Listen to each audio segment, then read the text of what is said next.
pray with me? Gracious and loving God, may the words of my mouth and the meditations of my heart be acceptable unto you, my God, my strength, and my Redeemer. Amen. Amen. You know what? Breeding will tell. Breeding will tell. We all know, that your family roots are important. In fact, we talk about how our ancestors came on the Mayflower. And we're very proud of what our ancestor did generations ago, hundreds of years ago. It gives us certain credentials. Still, there are ancestors that we just don't talk about.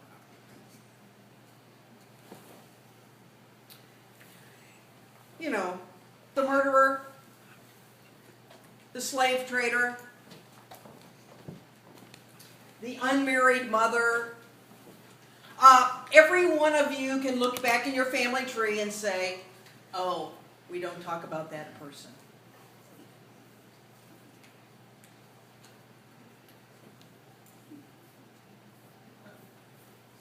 Want to move up just a little bit? Okay, but that's probably why the books of Matthew and Luke have Jesus' ancestry. They needed it to show Jesus' creds. They needed to show that Jesus came from prime stock. That he was descended from David as the Messiah was supposed to be. And I know that when you get to that part of the Bible, you skip it. It's probably one of the most skipped parts of the Bible. Because who wants to read all those begots anyway? But it's interesting. If you read them, it's interesting. It's interesting to note that Matthew and Luke list the ancestry a little differently, with different people in there. And that's why I chose Matthew to talk about today. Because if you look at that list, there are some very unusual people. Some of those people that probably, if you were bragging on your ancestry, you would not include. We can begin with Tamar. You know, Tamar was married to one of the sons of Judah, and he died. And so, by the rules of the day, she married his brother. And he refused to give her a child. And it was very important for a woman to have a child for support, right? Because without a child, Tamar was outside of society. She'd have to beg or become a prostitute to survive. So she tricked her father-in-law, Judah, into sleeping with her and giving her an heir. And then there's Rahab. She's the woman who let the spies into Jericho. She was a Canaanite prostitute. I think we've got a theme here. But she was a Canaanite prostitute who married Solomon. And her son was Boaz. Now, Boaz married Ruth, a Moabite woman, an outsider. But their grandson was named David. And then David married Bathsheba. Well, David married Bathsheba after a whole lot of goings on, several other wives. And he married her after he had her husband killed. But David was an ancestor of Joseph, the husband of Mary, Jesus' mother. Now, when we talk about our ancestry, we don't usually talk about prostitutes, incest, or men who murdered to get a woman. So, what's this all about? What's this all about? Perhaps we need to know that Jesus was part of a heroic past, but that those heroes were not infallible. They could make mistakes. But maybe we need to remember that those people found a way to overcome their faults. But you know what? Maybe there's something more. The other two readings are favorites in the LGBT community. The story of David and Jonathan tells of a very close friendship between two men. And if you read the books of Kings, and I know you've all been reading that this week, if you read the books of Kings, you'll see that the relationship may have been somewhat more than a friendship. We know that Jonathan gave over his power as the son of Saul to David. He gave his armor. He gave all that he had to David, much as a woman would give her things to her husband. And then there's that incident in the woods when David said goodbye to Jonathan. Many consider that particular passage, well, the guys among us seem to consider that particular passage quite hot. Now, the story of Ruth and Naomi includes that passage about love and relationship and faithfulness that is read in so many weddings.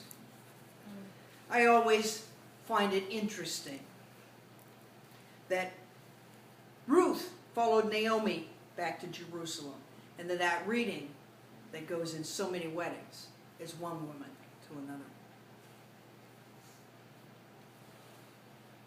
You know, for those of us who are on the edges of society, the stories of Jesus' ancestors can be inspiring. They were also outsiders who became insiders. Even the great David was a shepherd first. And we all know that the shepherds were the lowest of the low.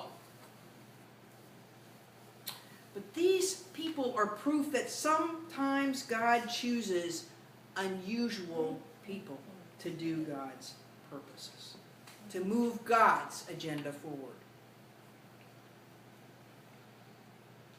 Agendas have been moving of late. On Friday, one agenda moved rather dramatically in this country. That's not the end of the issue, believe me. But it feels pretty good. It feels pretty good. We will have a lot more things to deal with, a lot more bridges to cross. Because believe me, just because it's legal doesn't mean it's accepted. And that's been true for a very long time. For a very long time. Starting with the early 1800s, when they actually let, are you ready for this? Roman Catholics into this country. And everybody was afraid that they were going to take over the government. Okay? And on and on. You can come up with all kinds of examples. Okay? Who will set the agenda today?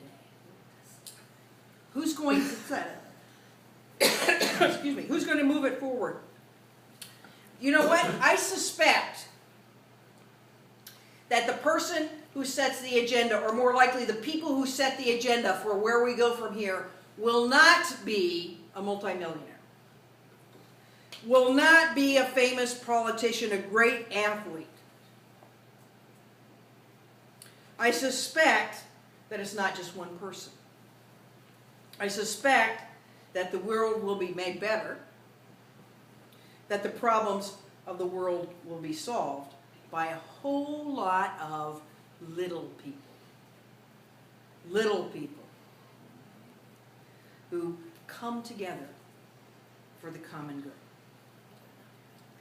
I suspect that those who are on the edges of society will work together to do what needs to be done to make this world better. You know, we at MCC started out in 1968, the year before Stonewall, trying to find a place for, okay, don't get upset with me now, for gay people to meet in church. And then later gay and lesbian people.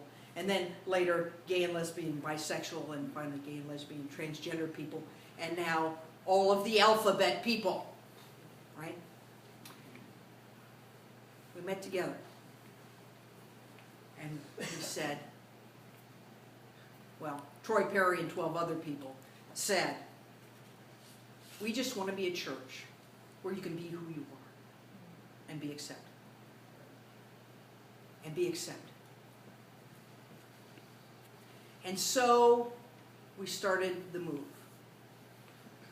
And in 1969, in California, legally,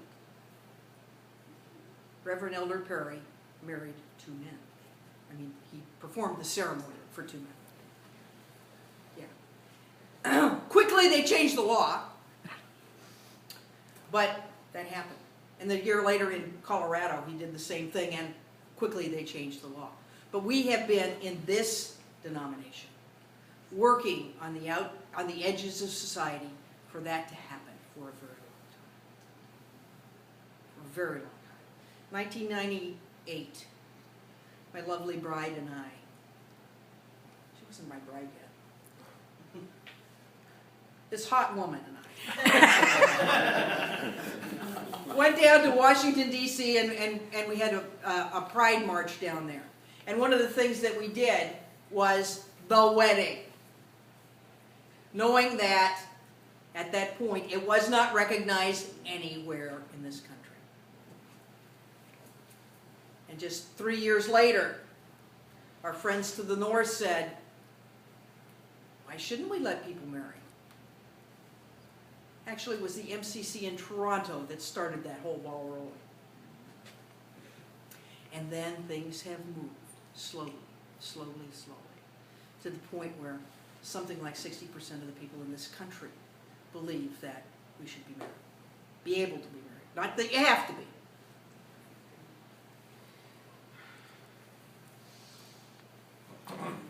You know, we're called to be on the edges. Maybe not the edges on the marriage battle today. We're called to be on the edges, but we're called to say to everyone, I don't care who you are. I want to know you. I don't care what color your skin is. I don't care what your ableness is. I don't care how tall you are, or whether you're of normal height. I don't care how old you are or how young you are. I don't care what language you speak. I want to know you. And I want you to know that you are loved. That's our call. We've had a victory in the United States. Okay? You know that MCC works around the world. And believe me, our MCC friends who are working in Africa are not celebrating today. Our MCC friends who are working in South America are not celebrating today. Because not only, in some of these places, not only can you not get married, but if you are found out, you will be dead. So we need to think about those things in terms of GLBT rights. But we also need to think about, as I said before, those people who are pushed aside by society for all kinds of other reasons. we at MCC are called to reach out. Every single one of us is called to reach out. We're called to reach out because it's not who you are. It's not who your parents were. It's not how much money you have. It's what you do. It's how you reach out to other people. Not with money, but with yourself. Now, every year during Pride Month, usually on Pride Sunday, I wear my leather stole. And I do that to reach out to my leather friends. Because it's what you do, right? It's not who you are, it's what you do. It's what you do. So, this is it. Maybe not forever. You never know when I'm going to break it out. But, you know, we are called to reach out. We as MCC are called to reach out. We are called to be MCC. That's who we are. So, reach out to another person today or tomorrow. Say to that person, you know what? If you want to get married, you can. You don't have to. You know what? If you want to come to our church, you can. You don't have to. You want to come forward for communion, you can. You don't have to. You want me to love you? You got it.